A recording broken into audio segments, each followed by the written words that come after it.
Assalamualaikum warahmatullahi wabarakatuh. Halo semuanya, kembali lagi di channel YouTube saya. Perkenalkan, saya Asmaul Husna dari Kampus Politeknik Negeri Batam, jurusan Manajemen Bisnis, Prodi Akuntansi Manajerial semester 5, kelas C pagi. Dan hari ini saya akan melakukan presentasi untuk memenuhi tugas ujian akhir semester saya, dalam hal ini mata kuliah Akuntansi Lembaga Keuangan. Dan di sini saya akan mempresentasikan terkait salah satu emiten yang akan saya rekomendasikan sebagai perusahaan yang layak untuk diinvestasikan oleh Bapak, Ibu, dan teman-teman semuanya tentunya. Dan dalam hal ini saya memilih PT Telkom Indonesia Persero Tbk dalam sektor telekomunikasi dan subsektor infrastruktur sebagai emiten yang layak diinvestasikan. Kenapa? Saya akan jelaskan di presentasi hari ini. Sebelumnya saya sudah melakukan 3 analisis sebelum membuat keputusan ini, yaitu menggunakan analisis aksi korporasi, analisis financial distress, dan juga analisis economic value added. Dan berdasarkan hasil analisis itu, maka saya merekomendasikan Telkom menjadi pilihan untuk buy, terutama dengan fokus investasi jangka panjang. Karena perusahaan Telkom memiliki prospek yang menarik berdasarkan kesehatan keuangannya. Dan secara keseluruhan, Telkom menunjukkan kinerja yang baik dan layak dijadikan sebagai investasi yang stabil di sektor telekomunikasi. Dan di sini selanjutnya saya akan jelaskan secara singkat terkait dengan aktivitas investasi, interkorporasi, dan operasi pada perusahaan Telkom. Dan untuk aktivitas investasi sendiri, Telkom berinvestasi secara signifikan dalam pembangunan infrastruktur jaringan. Kemudian juga Telkom mengalokasikan dana untuk pengembangan entitas anak seperti PT Telkomsel dan entitas lain yang mendukung inovasi digital tentunya. Telkom juga berinvestasi dalam startup teknologi melalui anak perusahaannya yaitu TMI, dan Telkom juga mencatat penerimaan dari divestasi aset non-inti atau penyelesaian investasi jangka panjang. Dan untuk interkorporasi perusahaan Telkom, tentu Telkom memiliki kepemilikan saham pada anak perusahaannya, kemudian melakukan investasi yang strategis dalam entitas afiliasi, kemudian melakukan investasi portofolio melalui anak usaha dan berinvestasi dalam instrumen keuangan tertentu untuk manajemen dananya.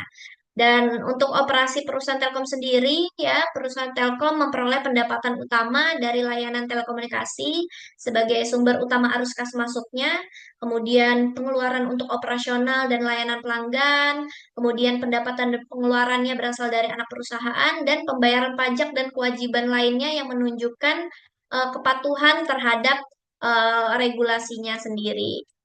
Kemudian selanjutnya saya akan menjelaskan terkait dengan financial distress pada perusahaan Telkom. Saya sudah melakukan analisis ini menggunakan Albanzi Score untuk perusahaan non-manufaktur. Dan jika dilihat di sini pada periode 5 tahun ya, pada tahun 2019 sampai dengan 2023, financial distress Telkom itu menunjukkan posisi aman, walaupun pada tahun 2020 mengalami sedikit resiko ya yang tergolong sedang, tapi ditunjukkan dengan peningkatan pada tahun-tahun berikutnya yaitu 2021, 22, dan 2023. Dan jika dilihat untuk T1 likuiditasnya itu selama 5 periode itu menunjukkan nilai yang negatif yang menandakan bahwa perusahaan eh, modal kerjanya itu relatif lebih rendah dibandingkan dengan total aset.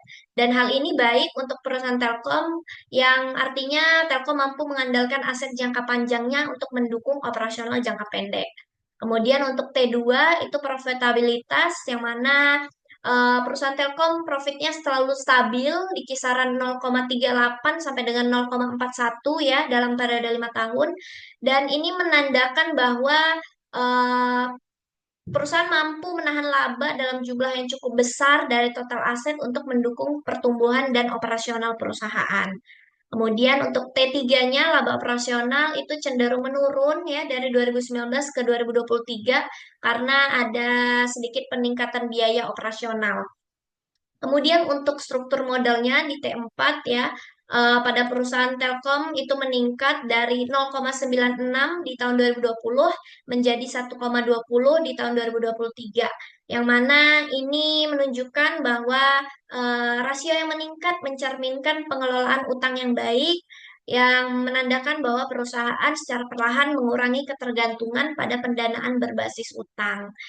Nah, selanjutnya apa sih faktor yang menyebabkan Telkom ini bisa berada dalam diskriminan aman gitu ya? Nah, tentu Telkom selalu melakukan diverifikasi bisnis yang tidak hanya bergantung pada satu produk atau satu pasar saja, kemudian juga profitabilitas Telkom yang memiliki rasio tinggi dan efisien gitu ya. Dan juga Telkom selalu melakukan analisis keuangan secara berkala, sehingga itu memberikan gambaran dan meminimalisasi dampak negatif terhadap posisi keuangannya. Dan kemudian Telkom juga mengelola arus kas secara efektif dan persepsi pasar tentu memandang Telkom sebagai perusahaan yang stabil nih dengan prospek pertumbuhan yang baik. Nah, adapun langkah pencegahan agar Telkom selalu berada dalam diskriminan aman, yaitu yang pertama perusahaan Telkom harus memperbaiki likuiditas jangka pendeknya dengan mengurangi hutang lancarnya dan meningkatkan aset lancar serta menambah diversifikasi pendapatan. Kemudian Telkom perlu terus menjaga stabilitas laba ditahannya dan terus melakukan analisis keuangan secara berkala dan juga penguatan pasar global nih untuk meningkatkan ekspansi internasionalnya. Kemudian terus menjalin kerjasama dengan perusahaan teknologi dan penyedia layanan lain dan tentu terus meningkatkan kualitas infrastruktur jaringan untuk menghadapi persaingan dan permintaan pelanggan. Nah, selanjutnya saya akan menjelaskan terkait dengan perhitungan economic value added-nya pada perusahaan Telkom. Bapak, Ibu, dan teman-teman semua bisa lihat dari grafik ataupun tabel yang saya cantumkan di sini.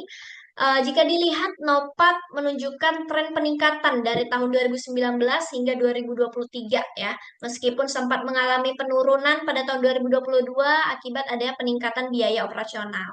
Nah, kemudian untuk invested capitalnya atau IC itu terus meningkat sepanjang periode nih, yang mana ini mencerminkan investasi yang konsisten untuk mendukung pertumbuhan jangka panjangnya. Dan kenaikan IC ini turut mendorong peningkatan capital charge atau CC-nya untuk yang menggambarkan biaya modal perusahaannya gitu. Dan terakhir untuk kinerja Eva sendiri itu mencatat peningkatan yang signifikan dari tahun 2019 ke 2021 yang menunjukkan keberhasilan perusahaan dalam mengelola investasi dan meningkatkan profitabilitas operasional. Walaupun pada tahun 2022 terjadi penurunan Eva, tapi pada tahun 2023 Eva kembali meningkat berkat pemulihan Nopat tadi. Dan hal ini menunjukkan bahwa perusahaan mampu mengelola investasi dengan baik dan menjaga efisiensi operasional untuk menciptakan nilai yang optimal. Nah, Bapak Ibu dan teman-teman juga bisa lihat nih gambaran grafik dan juga tabel yang udah saya lampirkan di sini. Dan secara keseluruhan ya Telkom berada dalam kondisi keuangan yang sehat dengan strategi investasi yang berorientasi pada pertumbuhan. Ya walaupun perusahaan Telkom ini perlu memperhatikan efisiensi operasional agar tetap kompetitif di masa yang mendatang. Dan berdasarkan semua analisis itulah maka saya memberikan kesimpulan dan merekomendasikan kepada Bapak Ibu dan teman-teman semua untuk memilih Telkom sebagai perusahaan yang layak untuk diinvestasikan atau di-buy untuk jangka panjang. Dan inilah yang dapat saya sampaikan dalam presentasi saya hari ini. Kurang lebihnya saya mohon maaf. Apabila ada kesalahan, baik dari kata, penyampaian, ataupun hal-hal yang tidak mengenakan di hati, mohon dimaafkan. Terima kasih, saya Asmaul Husna dari AM5C Pagi, Politeknik Negeri Batam, pamit undur diri. Assalamualaikum warahmatullahi wabarakatuh. Sampai jumpa.